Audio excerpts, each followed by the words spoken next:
Hi everyone, this is a brief workout for osteoporosis, but as I mentioned in my newsletter, which is where I'm sending this out today, it's really a great workout for anyone, and anyone who's kind of being careful of their bones should think about osteoporosis protocols because they are designed to protect the vertebra.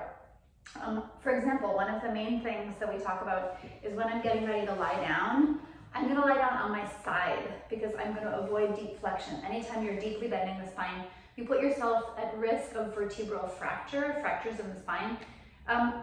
This could be so, they could be so small that it's not something you notice, but over time, this could accumulate so that you have a spine full of fractures, and of course that's going to have results. So a little fracture here and there, no big deal. Possibly a lot of us have that, but you just want to prevent that overall. And if you're getting up in the middle of the night to pee, as I always say to folks, you're not mindfully thinking of doing your correct breathing and a roll up through your spine. So why not just implement this practice? A lot of folks have been taught to do this pre and postnatally, just because it protects the abdominal wall. You're using your abs properly when you get up and down this way. So when I'm getting ready to lie down, I'm going to lie down on my side. I'm coming down onto my elbow. Don't do it the halfway. I see a lot of people kind of lie down like that. That's still loading your abdominals incorrectly, and it's not really coming down onto your side. So be careful, be precise. Coming down onto my elbow, coming down onto my side, and then I'm rolling onto my back, only then. So one of the things that I was saying to my mom, and that probably a lot of you need, is just a little bit of head support here. I really need it today. My shoulders are tight. So if I take away my pillow, you can see I'm okay actually, but a lot of the time people are kind of here. You want to have your forehead higher than your chin so that your neck is in alignment with your spine. I really like this pillow because it has a little bit of a cervical curve. I rolled up towel will do that. I have a braid today, which is not a very smart hairdo for this workout. But something else that I'm also recommending when there is something going on with the back and the hips is having a little bit of something around your knees. It could be anything. It could be a scarf. It could be a belt. It could even be kind of knotted up pair of pants, or where did my block go? Or a sweater. And then I'm taking the yoga block and I'm putting it between my feet, just so that I kind of know where my limbs are pointing. So I've just got a little bit of feedback into the band to pull it out, and feedback into the block to push it in. My mom, when we talked about this, you didn't have issues with your pelvis. My mom didn't have issues with her pelvis being in neutral, which is fantastic, which means she's been an incredible Pilates student over the years. But a lot of you will come into this position kind of tucked. See if you can drop your tailbone so that you feel the tailbone super heavy and a little bit of space behind the waist. And we began with just a little bit of scapular stability. So reaching the fingers up to the sky and then just dropping the scapula onto the mat. But anytime you move your arms, you're moving them from the scapula, so from the glenohumeral joint, and you want to feel that down. If you're moving your arms like this, with the scapula off the mat, they are unstable. You're going to hurt yourself. So keeping the scapula grounded, and we're just going to scissor the arms, and this is just a mobility thing. One going down to the mat, one going down to the mat behind you, one going down to the mat in front of you.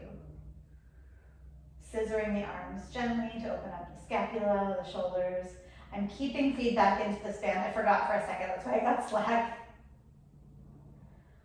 So for about 30 seconds, just scissoring the arms. Sometimes they'll take a moment to kind of settle. There'll be a little bit of clicking.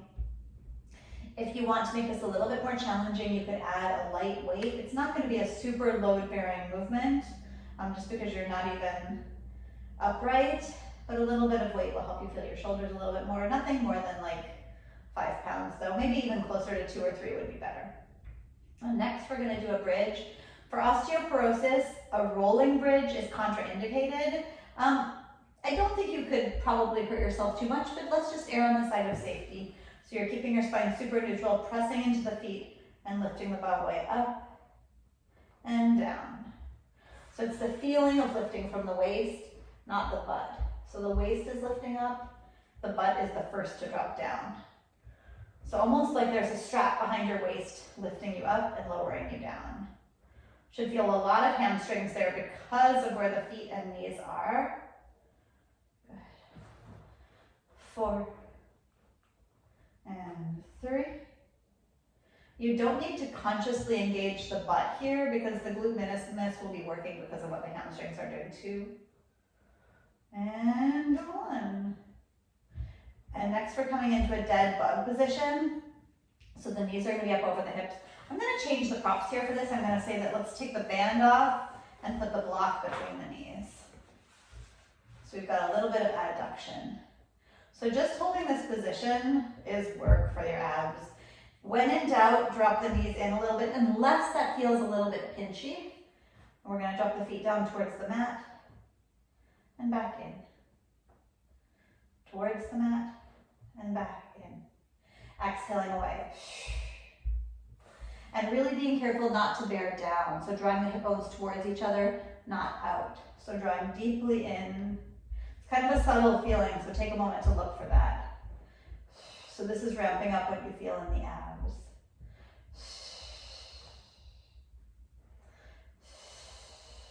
And keeping the scapula, the shoulder blades, drawn into the mat. Not squished together, just drawn backwards. 9 and 10. Really important in this position, we talked about this a lot, Mom, as well, is not, I'll talk about that for a second, actually. Oh, that was really bad.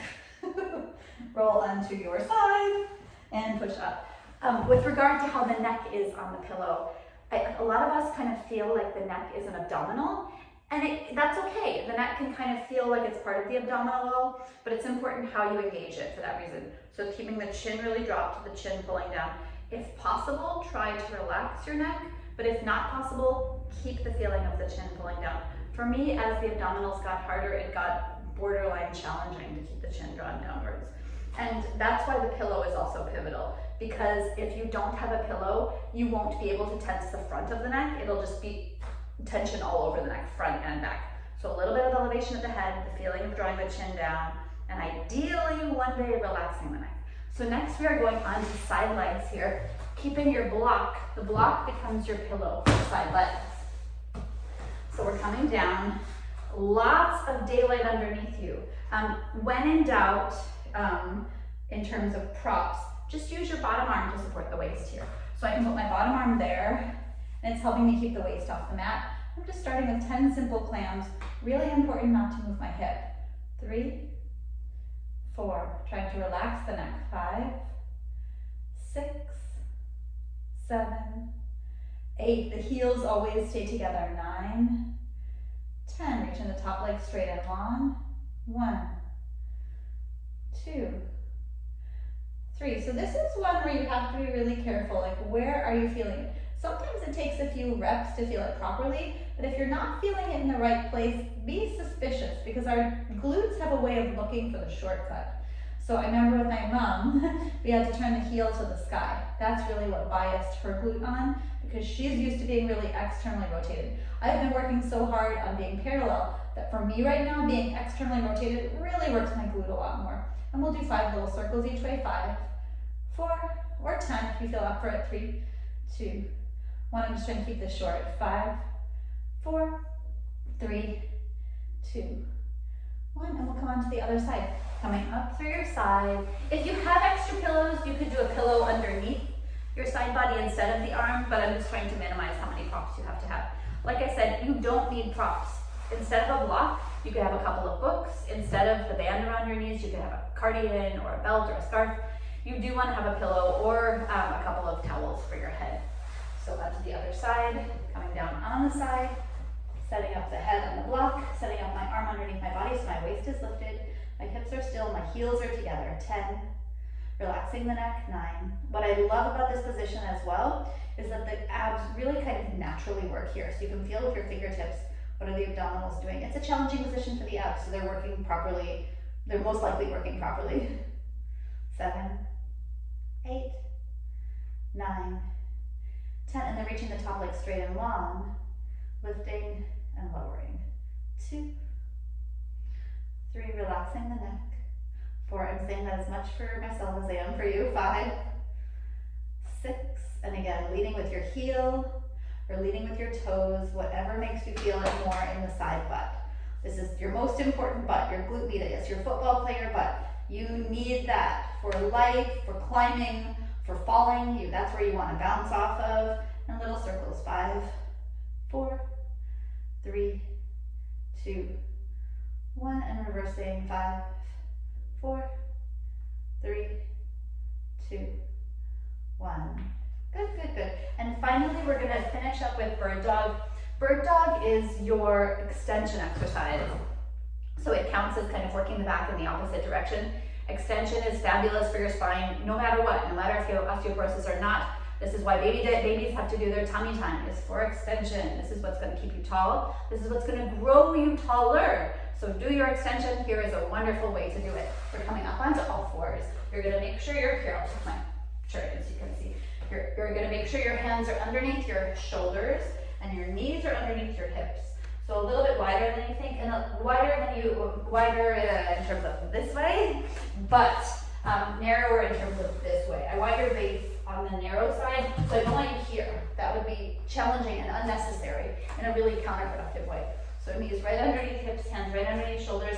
It's worth it to challenge your wrists. If this is painful, give it a try. You want to make them a little bit stronger in this angle. So hands underneath your shoulders, knees underneath your hips. Imagine that you have your lunge on your tailbone. We don't want to feel the tailbone. We don't want to see the tailbone shift. We're going to keep the tailbone really stable as you slowly glide the opposite arm and opposite leg out and gliding in.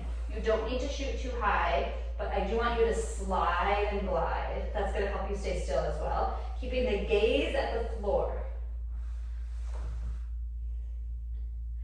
Really good for the back, really good for the hips, good for the butt, good for the abs. One of our favorite exercises, and when I say our, I mean like anyone in movement professions, we all love this exercise. It's so good for you. So subtle, but kind of subtle like a heart attack. You know, it does a lot of good things.